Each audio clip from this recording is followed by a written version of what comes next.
उत्तर प्रदेश के फिरोजाबाद जनपद के सिरसागंज क्षेत्र में गणेश गार्डन में उत्तर प्रदेश के अति पिछड़ा वर्ग की बौद्धिक संगोष्ठी आयोजित की गई, जिसकी अध्यक्षता छिबरामऊ पूर्व सांसद रामबख्श वर्मा ने की।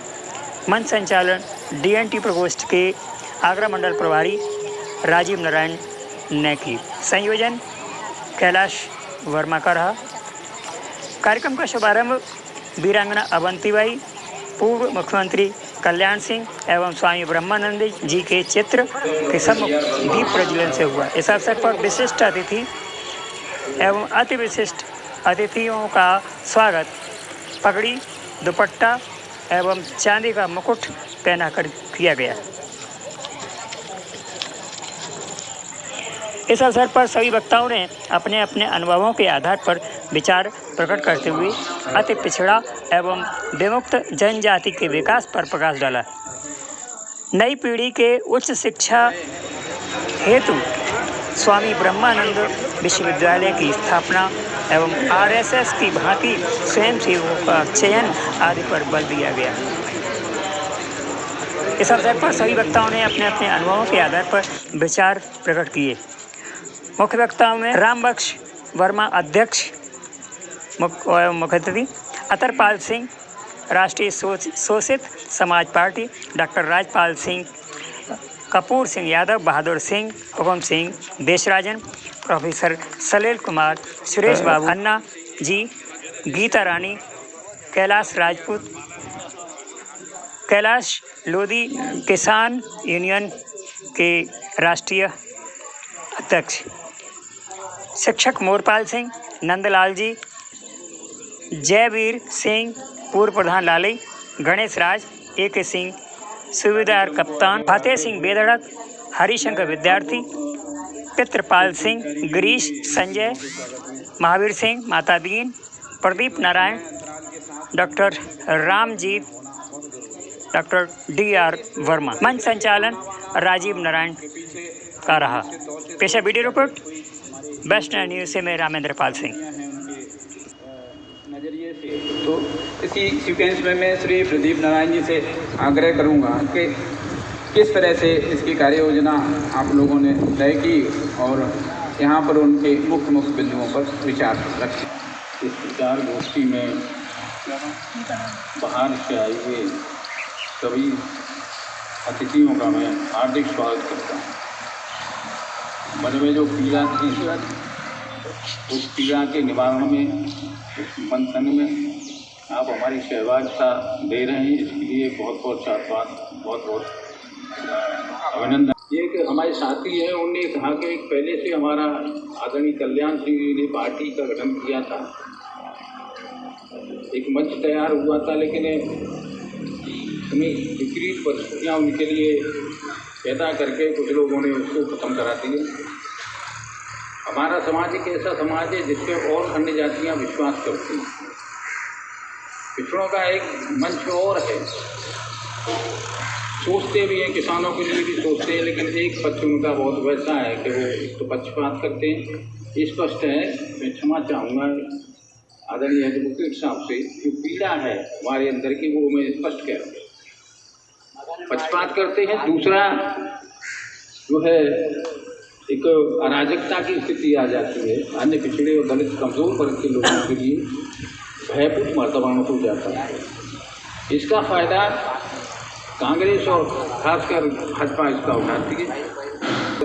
बैकवर्ड और वैसे लोग हैं, शोषित, आज भी शोषित हैं, तो इनके लिए एक मंच की आवश्यकता है। क्या रूपरेखा बनाई जाए, कैसे उसे आगे बढ़ा जाए, इस परिप्रेक्ष्य के लिए आपको यहाँ बुलाया गया है। आपसे सहयोग की अपेक्षा थी।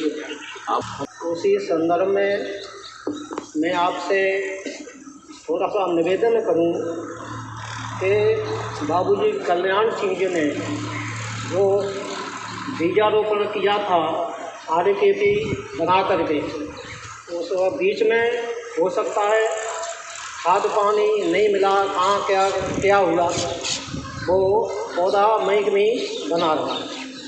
तो मैं उसी बात को आगे बढ़ाते हुए ये निवेदन करना चाहता हूँ कि अपने समाज के जो दृष्टि है, जो पूरे प्रदेश में और देश में वोट तो हम देते हैं, लेकिन वास्तव में वो अपेक्षित लाभ नहीं मिलता।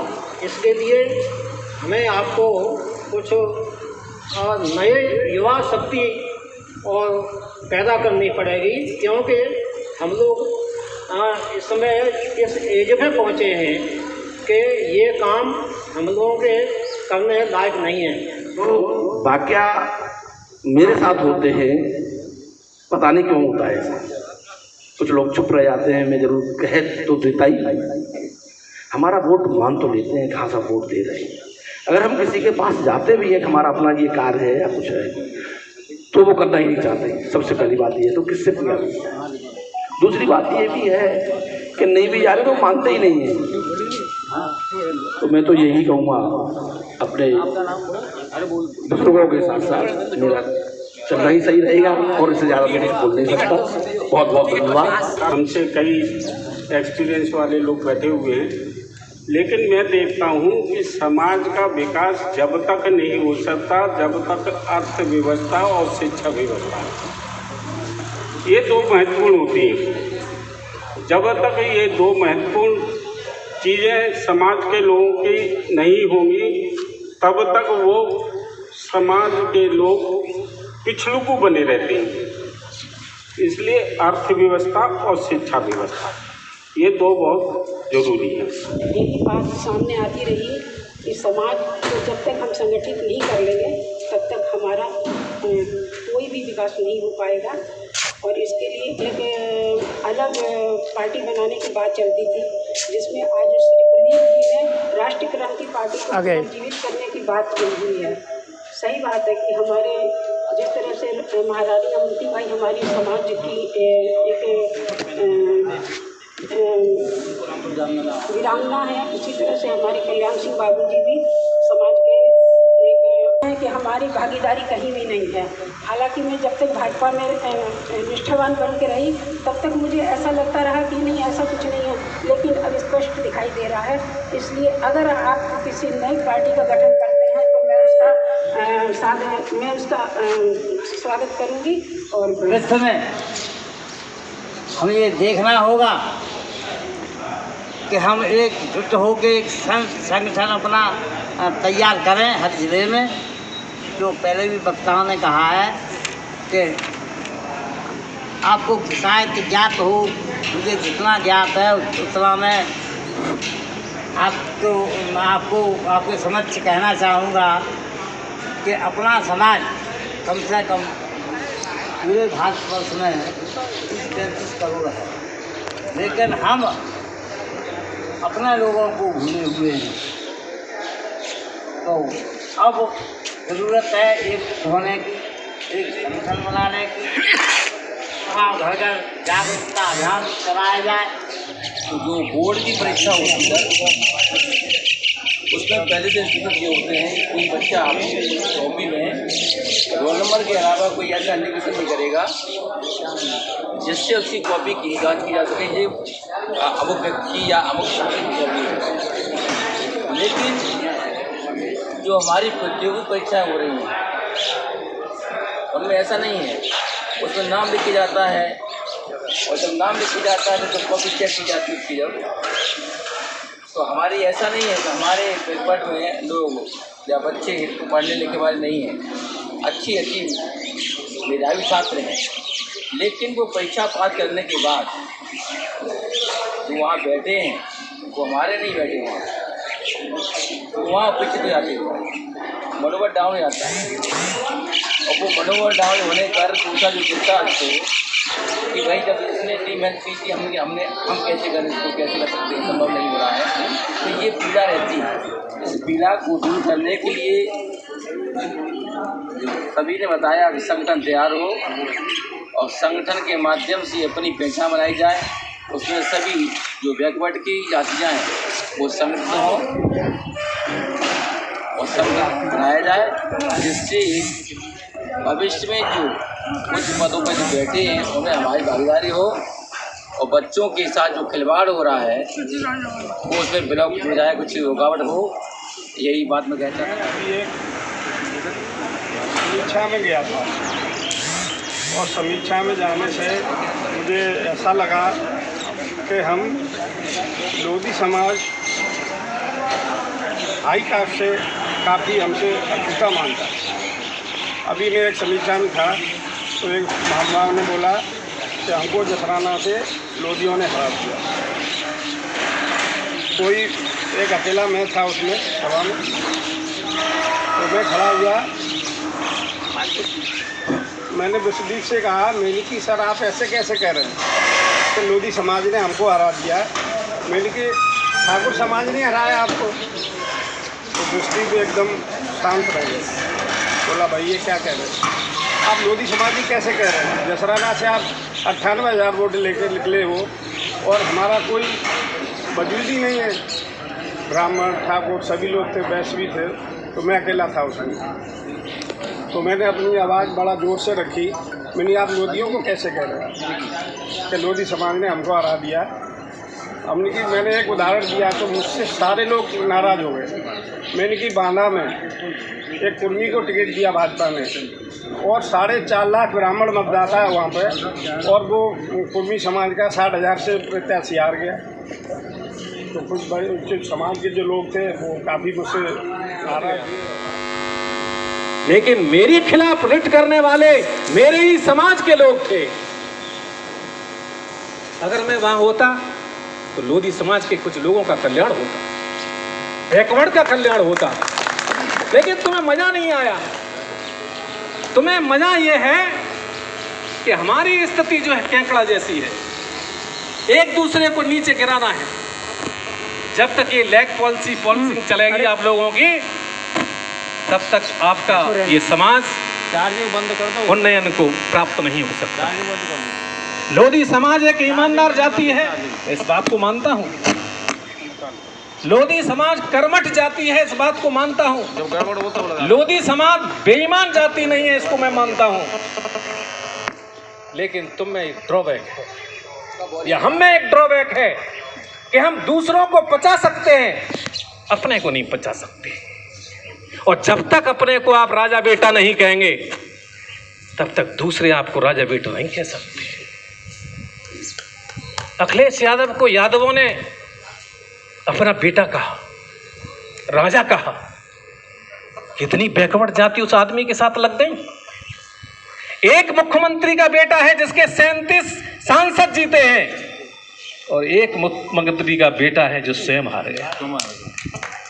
इससे दुर्भाग्य की बात नहीं हो सकती। ये आलोचना नहीं है, ये आत्मविश्लेषण है। 99% लोधी समाज भारतीय जनता पार्टी के लिए वोट करती है, लेकिन तुम्हारा केवल एक मंत्री, वो भी राज्य सभा के मार्ग से गया हुआ है। साक्षी महाराज 7 बार सांसद रह चुके हैं। मैं उनकी कोई रिकमेंडेशन करने नहीं आया हूं, क्योंकि नेताओं की रिकमेंडेशन करना गलत है। आप रिकमेंड करें तो बुद्धिजीवियों की करिए। पे विमुक्त जनजातियों के प्रमाण पत्र जारी हुए हैं, अदरवाइज इससे पहले ये जाति गलत है। तुम लोध नहीं हो, तुम लोधी हो, अनर्गल। दुर्भाग्य इस बात का है कि हमारी और विमुक्त जातियां हैं हमारे यहाँ, कम से कम हमारे निषाद समाज से हैं, बंजारा समाज से हैं, हमारे घोसी भी हैं, लेकिन उन्होंने अपना यादव टाइटल लगा लिया तो वो शर्म आते हैं, वो नहीं लगा। वो बचपन ने हमारे लोगों को, हमारे समाज को कैडराइज नहीं किया। अगर हमारी जनता को कैडराइज किया गया होता तो आज प्रोफेसर साहब की वेदना सामने नहीं आती। कैलाश लोधी जी की बात कर रहे थे, भैया जरा खड़े हो जाइए। आप कैलाश लोधी जी खड़े हो जाइए प्लीज। आप ऑल इंडिया किसान यूनियन के राष्ट्रीय अध्यक्ष कैलाश लोधी जी के लिए एक बार तालियां बजाइए। ये सज्जन युवा होते हुए जब भी इन्होंने रात को 12 बजे भी फोन मुझे किया हुआ, अटेंड किया हुआ, और हर इनकी आवाज के साथ आवाज बना करके मैंने काम किया। और ये आज से नहीं, ये 15-20 वर्षों से इस मिशन में लगे हुए हैं, जिस मिशन में मैं 30-35 साल से लगा हुआ हूं। मैंने साहित्य भी लिखा है। मैं आप लोगों से कहना चाहता हूं, हमें हमारे इतिहास की जानकारी नहीं है। अगर आपको इतिहास की जानकारी हो जाएगी तो आपके अंदर कुछ जज्बा पैदा हो जाएगा। हमारे मध्य प्रदेश में इतने राजा हुए हैं, दर्जनों लोधी समाज के, जिन्होंने अकबर को, मुगलों को मारा, संघर्ष किया, युद्ध किया, अंग्रेजों से संघर्ष किए। मैंने एक पुस्तक लिखी है, इसमें बहुत बड़ी जानकारियां हैं। एक बिरादरी से, एक जाति से संगठन तो चला सकते हो, लेकिन पार्टी कभी नहीं चला सकते हो। एक जाति से पार्टी नहीं चलती। जितनी भी पार्टी हमारी जातियां हैं, वो हम बीएनटी समुदाय की जातियां हैं। संचालक महोदय बता रहे थे 1 से 98, 1 से 90 समुदाय हैं हमारे। इनमें जो है अभी भारत सरकार के आयोग ने जो सूचियां दी है, उत्तर प्रदेश स्टेट में 84 जातियों की सूची है। 84 की एकता, समाज की एकता, बैकवर्ड की एकता, हम गरीबों की एकता। यदि समाज में कोई व्यक्ति आपके लिए लड़ने, आपकी समस्या सुनने आ रहा है, आपके घर पर, आपके बीच में आ रहा है, आपका दायित्व बनता है कि उसके साथ कंधे से कंधे लगाकर चलना। धन और धरती हमेशा आदमी ने बांटी है, भगवान बांटने नहीं आए। मैं आपको तो इस तरह से हुआ और फिर वो विलेन में पहुँच गए। ये जितना बैकवर्ड है, मैं मुजफ्फरपुर बंगाल के बॉर्डर तक देख चुका हूँ। ये सब आपके भी दोनों समाज भी सब गंगा के किनारे पर पूरा उन्नाव तक, सब एक साइड इधर जमुना के किनारे तक। अगर आप अपनी पार्टी बनाना चाहो तो स्वागत है। अगर आप राष्ट्रीय क्रांति पार्टी को पुनर्जीवित करना चाहो तो इसका भी स्वागत है। हमारी तरफ से कोई बाध्यता नहीं है। लेकिन एक बात शायद मैं भूल जाऊं, इसलिए अभी कह रहा हूं आपसे। मेरा ये विश्वास है अपने साथियों के कि अगर आप निर्णय ले लेंगे आगे चल करके यहां पर चुनाव लड़ने की या लड़ाने के, तो हम यथाशक्ति आपके कैंडिडेट को एकमोडेट करेंगे। ये नहीं कहेंगे हमारे पार्टी से लड़ेगा तभी हम समर्थन करेंगे, ना भी हमारे पार्टी से लड़ेगा तब भी हमारी पार्टी समर्थन करेगी। और मैं एक दो उदाहरण आपको बताना चाहता हूं। एक ऐसी शख्सियत जिसने इतिहास का निर्माण किया है हमारे देश में, हमारे प्रदेश में और विश्व में, कुछ ऐसे लोग हैं जिन्होंने इतिहास का निर्माण किया है। उनमें एक शख्सियत थी लैटिन अमेरिका में, अर्जेंटीना में पैदा होने वाला एक महान क्रांतिकारी चे गुएरा, जिसकी अगर हम दुनिया में तुलना करें तो एक ही शख्स नजर आता है जिसका नाम है सुभाष चंद्र बोस। उस व्यक्ति ने अकेले अपने बल पर दक्षिण अमेरिका के, लैटिन अमेरिकन देशों में, कई देशों में अपने बल पर क्रांति की थी। तो हमारे विद्वान साथियों ने, सर्वाधिक तो हमारे प्रोफेसर हुकुम सिंह देशराजन जी ने उन सारी बिंदुओं को छुआ है, उन्हें उकेरा है, उन्हें परोसा है, आपके सम्मुख प्रस्तुत किया है, जिन्हें मैं भी कहना चाहता था।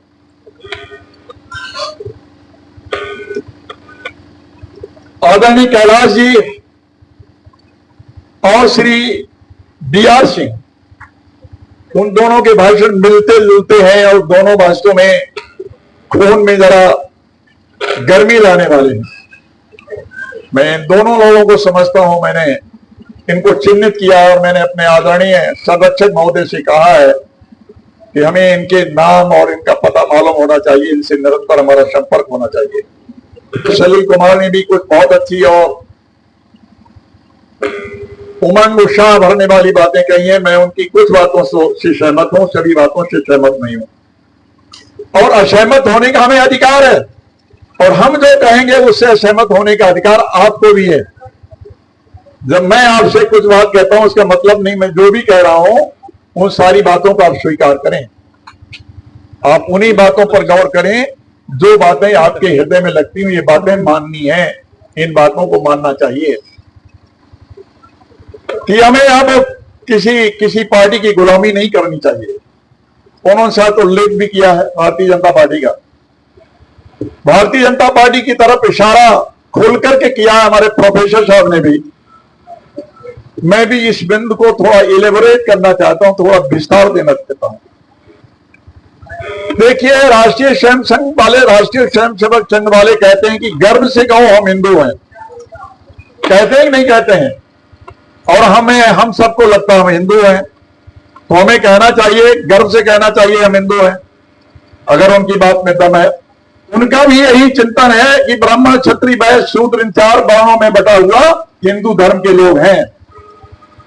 मनवाद भी यही कहता, ब्राह्मण क्षत्रिय वैश्य शूद्र। तो ये हिंदू धर्म क्या वही नहीं है जो मनवाद है? धर्म के 10 लक्षण होते हैं, धृति क्षमा दमो अस्तेयम शौचम इंद्रिय निग्रह धीय विद्या सत्यम क्रोधो दशकम धर्म लक्षणम। ये जहां 10 लक्षण है वही धर्म है। इस बात पर भी हम ध्यान नहीं देते। मित्रों, जो इस देश में पैदा हुआ, जो इस देश का नागरिक है, उसकी इस देश में बराबर की भागीदारी है। तमाम ग्रंथ हैं, आप रामायण चाहे पढ़ते हो, चाहे गीता पढ़ते हो, चाहे महाभारत पढ़ते हो, कुछ भी पढ़ते हो, हम इससे किसी के विरोधी नहीं है। जितना पढ़ सको उतना पढ़ो, लेकिन सारे ग्रंथ पढ़ने के बाद अगर संविधान नहीं पढ़ते हो तो आपकी सारी पढ़ाई बेकार है। बहुत से आडंबर अपने आप आपके दिमाग से निकल जाएंगे और आप इस देश के एक बहुत ही जागरूक नागरिक बनकर के इज्जत और सम्मान के साथ अपना जीवन निर्वाह कर पाएंगे। अपनी वाणी को विराम देता हूं। कार्यक्रम संगोष्ठी सारांश के रूप में शिक्षा, रोजगार और सामाजिक स्तर पर एकजुटता के आह्वान के साथ ही संगोष्ठी का समापन हुआ। कार्यक्रम संयोजक श्री कैलाश राजपूत ने भी सभी वृद्धजनों की बात को स्वीकार करते हुए सभी अतिथियों का धन्यवाद ज्ञापित किया।